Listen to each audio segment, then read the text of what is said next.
Hello students, welcome to my channel. Solve करते हैं concept of physics के rotational dynamics chapter से subjective exercise का question number 86। A solid sphere rolling on a rough horizontal surface with a linear speed v collides elastically with a fixed smooth vertical wall. Find the speed of the sphere after it has started pure rolling in the backward direction. तो situation ये है कि एक solid sphere role कर रहा है with speed v।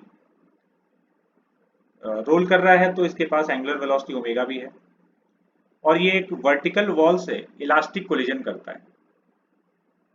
Elastic collision करेगा तो जितने स्पीड से कोलाइड करेगा उतने स्पीड से रिबाउंड हो गया। तो आफ्टर कोलिजन ये v स्पीड से जा रहा है लेफ्ट में और ओमेगा है क्लॉकवाइज। तो अब इसका रोलिंग का कंडीशन सेटिस्फाइड नहीं रहा क्योंकि बॉटम मोस्ट पॉइंट का वेलोसिटी ट्रांसलेशन की वजह से भी लेफ्ट और रोटेशन की वजह से भी ओमेगा आर लेफ्ट। तो अब ये स्लिपिंग चालू कर दिया। तो हम लोग से ये पूछा जा रहा है कि स्फीयर का वेलोसिटी क्या होगा जब ये फिर से रोलिंग स्टार्ट कर देगा। रोलिंग कैसे स्टार्ट करेगा इस सिचुएशन में देखें। ये जस्ट आफ्टर कोलिजन का सिचुएशन है। v लेफ्ट में और ओमेगा क्लॉकवाइज है तो ये bottom most point towards left slip कर रहा है। तो स्लिपिंग रोकने के लिए राइट में फ्रिक्शन आएगा और ये फ्रिक्शन तब तक एक्ट करता रहेगा जब तक कि बॉटम मोस्ट पॉइंट और ग्राउंड के बीच में स्लिपिंग बंद ना हो जाए।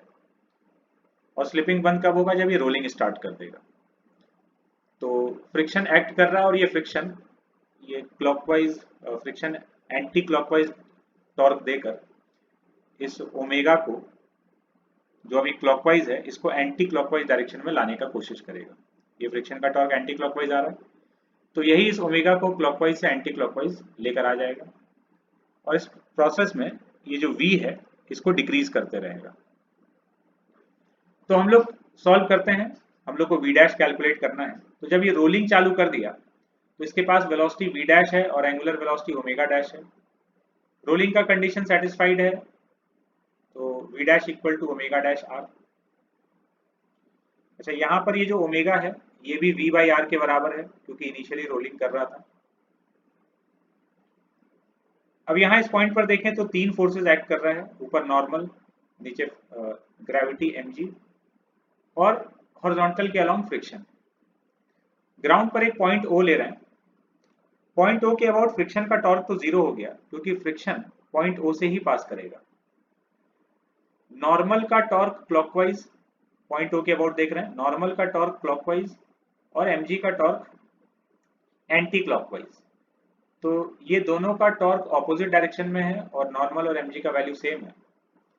तो पॉइंट O के अबाउट नॉर्मल और mg का टॉर्क कैंसिल हो जाएगा और फ्रिक्शन का टॉर्क वैसे ही जीरो है। तो total torque about point O zero है। एंगुलर मोमेंटम कंजर्व है। तो पॉइंट O के अबाउट एंगुलर मोमेंटम कंजर्व कर देते हैं।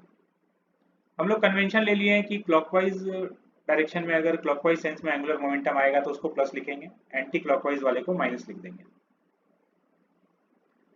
तो अब यहाँ पर पहला वाला जो टर्म है ये पॉइंट O के अबाउट ये MVR वाला जो टर्म है हम लोग यहाँ पर कन्वेंशन को थोड़ा सा गलत लिखे हुए हैं। क्लॉकवाइज को हम लोग माइनस करने वाले हैं और एंटी क्लॉकवाइज को प्लस कर रहे हैं। जिस हिसाब से इक्वेशन हम लोग लिखे हैं वो इक्वेशन इस कन्वेंशन के अकॉर्डिंग है। एंटी क्लॉकवाइज को प्लस लिख रहे हैं और क्लॉकवाइज को माइनस। ठीक है। पॉइंट O के अबाउट इनिशियली ये वेलोसिटी वाला लाइन ये रहा, ये वेलोसिटी वाला लाइन यहाँ से परपेंडिकुलर डिस्टेंस r। तो ट्रांसलेशन की वजह से एंगुलर मोमेंटम हो गया MVR। एंटी क्लॉकवाइज सेंस में उसको हम लोग पॉजिटिव लिख रहे हैं, एंटी क्लॉकवाइज को पॉजिटिव। और क्लॉकवाइज वाला ओमेगा वाला टर्म क्लॉकवाइज है तो I इंटू ओमेगा रोटेशन की वजह से जो एंगुलर मोमेंटम आएगा वो I into omega negative sign के साथ में I हो गया 2/5 mr² into omega equal to final angular momentum, finally velocity v dash. ये वेलोसिटी वाला लाइन यहाँ से परपेंडिकुलर डिस्टेंस r। तो m v dash r point O के अबाउट देखेंगे तो ये एंटी क्लॉकवाइज है m v डैश r